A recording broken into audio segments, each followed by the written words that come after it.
As-tu déjà remarqué que les plus grandes batailles de ta vie ne se passent pas contre les autres, mais contre ton propre esprit? Cette petite voix qui te dit « Demain, tu n'es pas capable, tu vas encore échouer ». Et si je te disais qu'un maître japonais possède une méthode vieille de plusieurs siècles pour reprendre le contrôle de ton esprit, sans lutter contre tes pensées?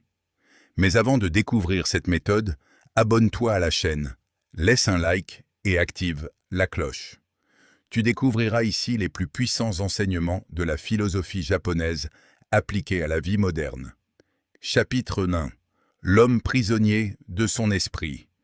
Gordon avait 40 ans, une vie normale, un bon travail, un appartement, aucune addiction. Pourtant, son plus grand ennemi vivait dans sa tête.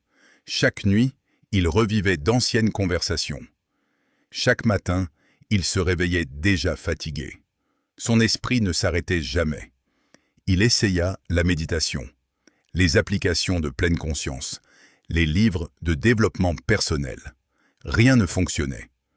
Jusqu'au jour où il entra par hasard dans un vieux dojo de karaté.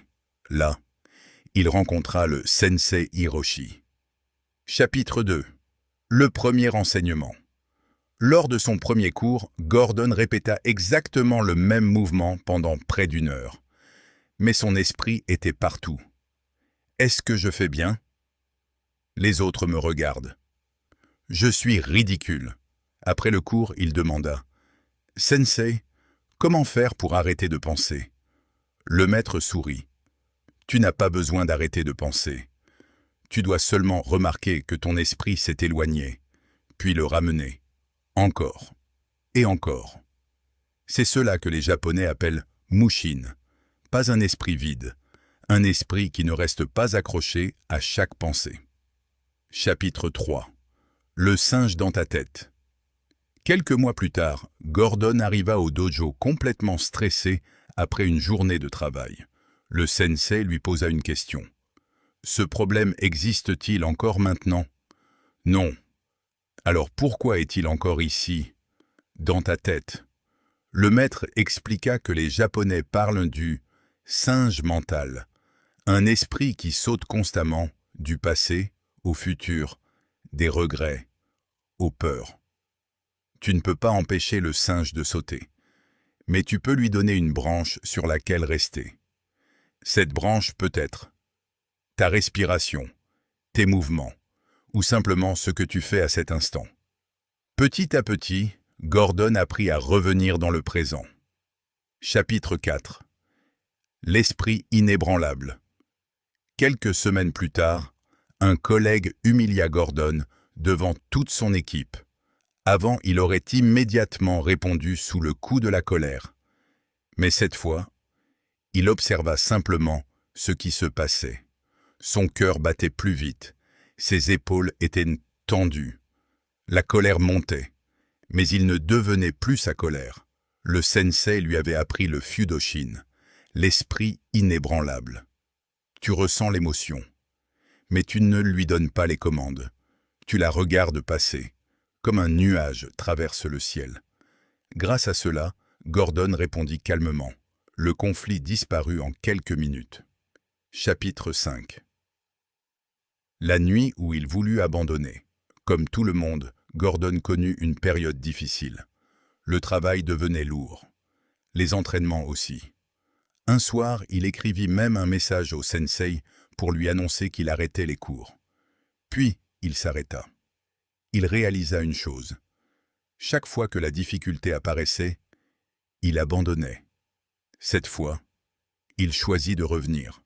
Le lendemain, le sensei lui dit « La maîtrise de soi n'est pas l'absence d'envie d'abandonner. C'est la capacité de voir cette envie sans lui obéir. » Chapitre 6. Le vrai secret. Au fil des mois, Gordon comprit quelque chose d'essentiel. Entre un événement et ta réaction, il existe toujours un espace. Et dans cet espace se trouve ta liberté. Les arts martiaux ne servent pas seulement à apprendre à se battre. Ils servent à agrandir cet espace. Plus cet espace grandit, moins tes émotions contrôlent ta vie. Chapitre 7. Mushin. Un jour, pendant un exercice de combat, quelque chose se produisit. Son esprit cessa de commenter chacun de ses mouvements. Il ne réfléchissait plus, il agissait. Tout devenait fluide. À la fin, le sensei lui dit « Tu viens d'expérimenter le mushin, l'état où l'esprit cesse de juger et laisse simplement le corps agir. » Aujourd'hui, la psychologie moderne appelle cela l'état de flow. Les maîtres japonais le pratiquent depuis des siècles. Conclusion. Après presque 1 an d'entraînement, Gordon n'était pas devenu une autre personne. Il était devenu la meilleure version de lui-même. Ses décisions étaient même plus calmes. Ses relations s'amélioraient. Son travail aussi. Pas parce que le monde avait changé, mais parce que son esprit avait cessé de lutter contre lui-même. Le véritable ennemi n'était jamais le stress, ni les autres, mais la façon dont il réagissait à tout. Et peut-être que toi aussi, tu n'as pas besoin d'apprendre à ne plus leur obéir. Si cette histoire t'a inspiré, abonne-toi à la chaîne, laisse un like